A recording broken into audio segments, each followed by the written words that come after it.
everyone, Lou here. After binge watching all of part 6, a question came popping up in my mind.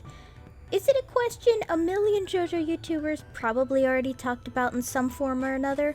Of course they did, but damn it, I want to make a video gushing over JoJo, so here I am. My question is, what could have happened if Holly never got sick in part 3?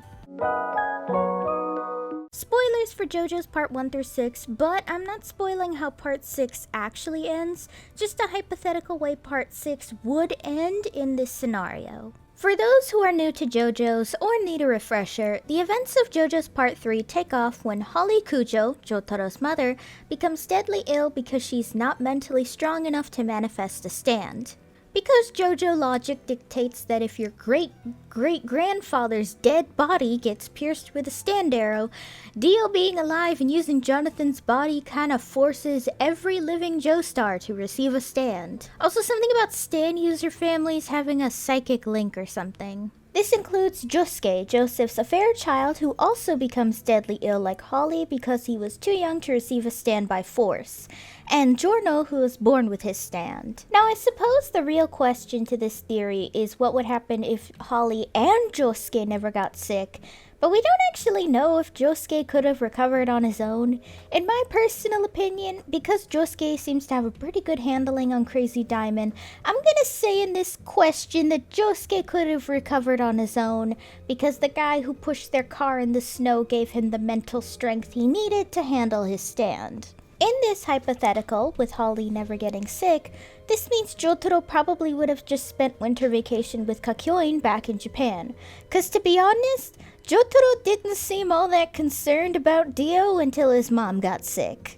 Honestly, Dio probably would have still sent Polnareff because the man's a dumbass, and he probably wanted an update on what the hell happened to Kakyoin since he never heard back from him. Jotaro removes the flesh bud, blah blah, but I think once Avdol finds the fly in Dio's Tinder profile picture from the Kujo library, I don't think Jotaro or Kakyoin would have joined on the journey to Egypt.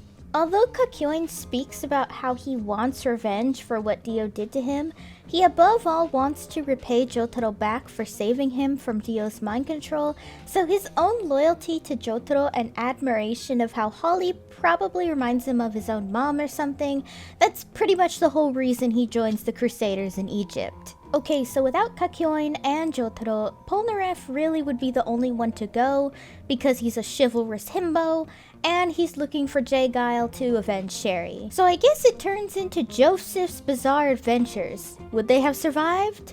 Well, honestly, they all would have died before getting to Egypt, or even the Egyptian god stands, because literally all of them almost died several times if it wasn't for Kakyoin and Jotaro. I mean, let's be honest, they're a power couple in JoJo's for a reason. Okay, so it's just Kakyoin and Jotaro in Japan now. Do I think Dio would still go after them? Here's the thing. Aside from sending Kakyoin literally once because Joseph was looking for him, and only sending more once Jotaro decides to go after him, I honestly think Dio would have left Jotaro alone. Not because I think Dio is some good person who believes in mercy or anything, but simply because Dio respects strength and is seen as the type of person to leave someone alone if they leave him alone. But above all, I think it might have been a macho manly respect thing like he has for Jonathan in part 1. If you ask me though, I do think Dio probably would have killed off his least loyal or least beneficial minions. Specifically, he was absolutely going to kill Whole Horse, J-Guile, Manish Boy, Forever, Oingo Boingo, and several other minions. Mostly because we see in their fights that they're either extremely incompetent or hold no actual loyalty to Dio and instead only serve him because of money or their own goals. For the Heaven Plan though, I honestly think he just would have entrusted Poochie to it and maybe Vanilla Ice. I mean, the dude became a vampire for Dio, so it's not crazy to think that Dio would entrust him enough to know a little about the Heaven Plan. Despite Indul's loyalty being just as strong as Poochie and Vanilla Ice, I don't think Dio would have told him the plan, simply because Dio is pretty smart and he knows Indul works best in the shadows, away from everything, so probably would have just kept Indul as like his assassin from the shadows or something. Now, what would Dio do then if it was just him and Poochie? Honestly, I don't think Dio's heaven plan would have actually happened right away. Not because I don't think Dio would have done it, but that in the light novel version of Dio's diary, he states that he didn't actually think that the plan would work and made it up solely based off stories and lullabies his mother told him as a child. I guess because Dio secretly has mommy issues. Though I guess he could be attempting the plan at least, but Dio was a very logical person and he didn't exactly seem in a hurry to do his plans in part 3, so honestly I think he just would have vibed in Egypt most of the time.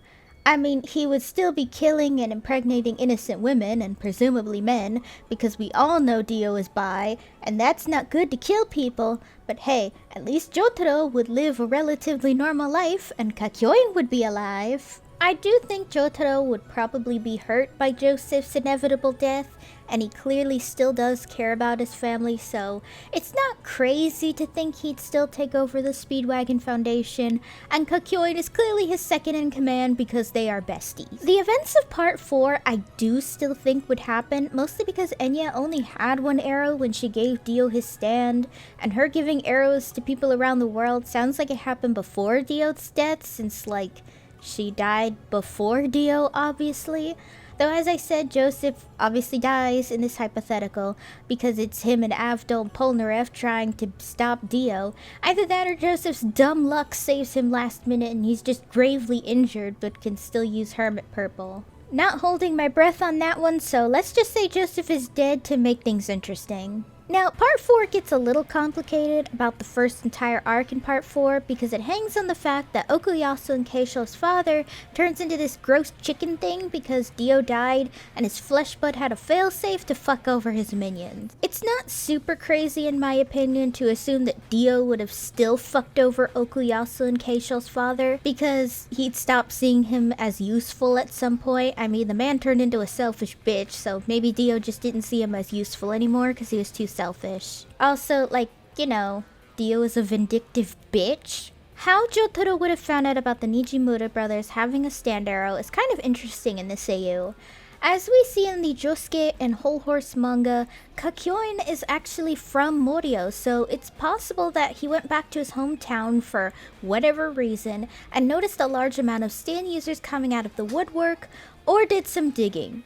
Not to mention, Jotaro still would have probably gone to Morio to discuss Josuke's inheritance, so everything just kind of falls into place, I guess. Though in this hypothetical, I don't think Jotaro is still going after Dio because now that Joseph is dead, they don't have spirit photography to help them on their journey, and I think Jotaro and Kakyoin would probably work together to find a way to strike Dio without him knowing. In this AU though, because Jotaro never fought Dio and thus never mentally learned how to stop time from a flight or fight reaction, this means he can't stop time like he would in canon. Next, the events of part 5 would still happen because again, Diavolo still had the single arrow and Giorno would obviously be alive because Giorno's entire existence isn't disturbed if Dio lives or dies after the events of part 3. How the hell Giorno learns the information he does about Diavolo from Polnareff, including the stand arrow, is interesting when I'm pretty sure it'd be Kakyoin researching anomalies in Polnareff's place. This also probably means it's Kakyoin instead of Coco Jumbo, but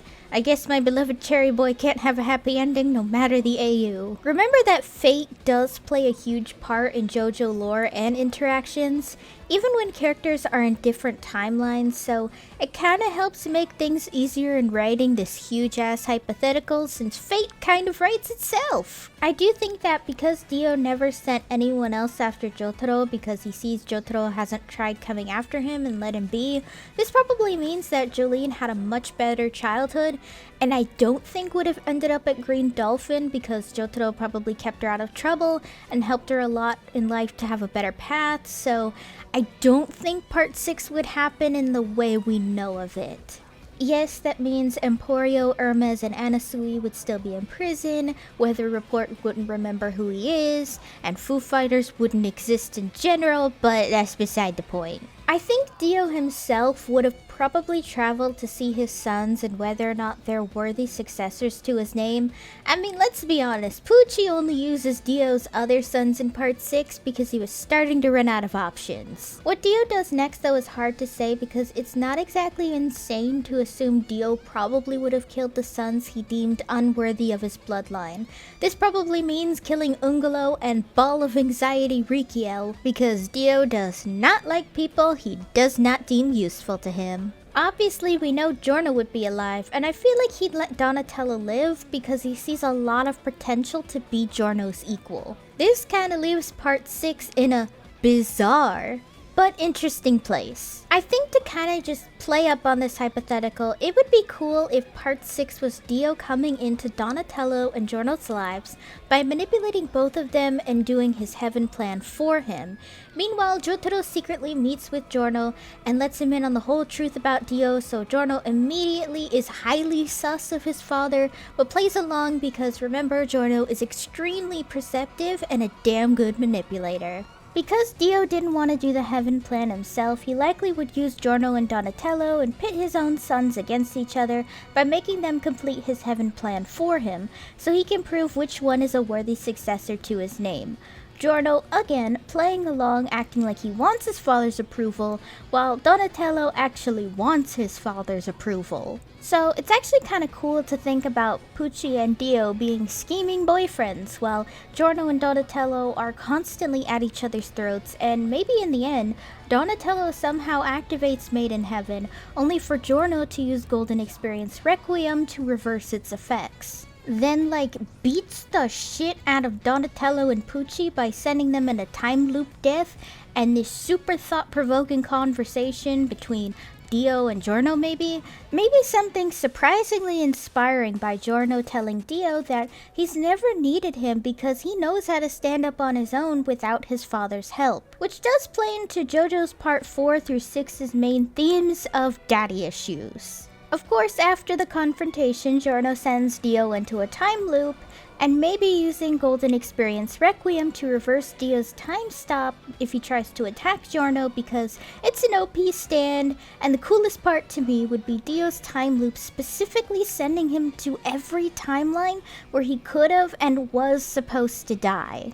This would mean seeing Jonathan actually kill Dio, Jotaro killing Dio like in canon, Kakyoin even killing Dio because he could have easily killed him if it wasn't for Dio using the world to kill Kakyoin, and maybe even hint at Speedball Run by having Dio die like a certain scary monster.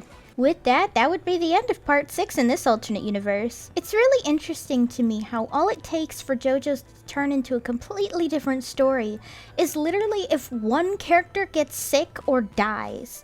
I mean, we know from both Speedball Run and Jojolion how different the story gets if you rearrange major plot points in a different order. To be honest, I kinda like the way this version of events ends since my cherry boy gets to live a little longer and Giorno finally gets some closure on an entire side of his family he didn't know about for years. Don't get me wrong, I like part 6, but I wasn't a big fan of the ending for reasons I can't exactly get into in case no one else has read the manga for part 6 and don't want to get spoiled by anything. Still, this was a really fun video to work on because I don't do theory videos often and speculation is just really fun to me, especially for JoJo's where so much of the series is left to fate and so much hangs on something as small as the death of one person or even a goddamn fruit tree. You guys let me know down below what you think of this video, of course.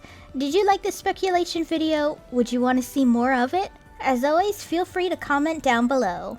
Hey guys, thanks for watching! If you liked the video, be sure to give it a thumbs up and consider subscribing if you're new. If any of you would like to help support my channel in any possible way, my Ko-fi page is down below in the description, along with all of my social media. For any subscribers, new or old, who'd like to help with video ideas, or maybe just want to talk about anime or something, I have a fan server linked down below. See you next time!